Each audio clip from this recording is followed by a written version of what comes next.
Tibbiyot xodimlari farzandlarining to'lov kontrakti uchun subsidiya tasdiqlanganidan xabaringiz bormi? Vazirlar Mahkamasining 2026-yil 12-iyundagi tegishli qarori bilan bunga doir nizom tasdiqlangan. Davlat tibbiyot muassasalarida kamida 15 yil ish stajiga ega tibbiyot va farmatsevtika xodimlarining farzandlariga Respublika oliy ta'lim tashkilotlarida bakalavriat ta'lim yo'nalishi bo'yicha yillik to'lov kontrakt summasining bir qismi qoplab beriladi.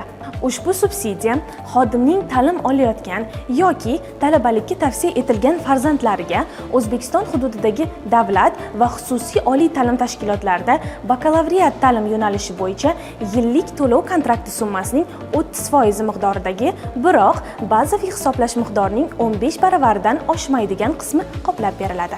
Mazkur mablag' xodim yoki talabaning bank kartasiga o'tkazilmaydi.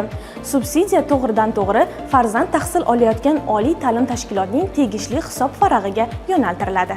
Kontrakt subsidiyasi uchun ariza topshirish maqsadida brauzer orqali subsidiya.inv.uz rasmiy manziliga kiring. Tizimdagi amaldagi identifikatsiya usuli orqali avtorizatsiyadan o'ting. Yo'nalish menyusini bosing va ta'lim sohasini rivojlantirish bo'limidan davlat tibbiyot muassasalarida kamida 15 yil ish stajiga ega bo'lgan tibbiyot va farmatsevtika xodimlarining farzandlariga Respublika oliy ta'lim tashkilotlarida bakalavriat ta'lim yo'nalishi bo'yicha yillik to'lov kontrakt summasining bir qismi qoplab berish xizmatini tanlang. Arizada o'zingizni JSHR va aloqa ma'lumotlaringizni tekshiring.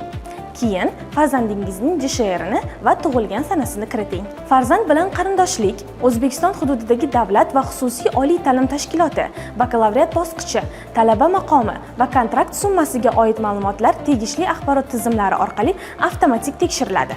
Barcha ma'lumotlarni qayta tekshirganingizdan so'ng elektron rozilik va arizani tasdiqlang. Arizaga ID raqam beriladi.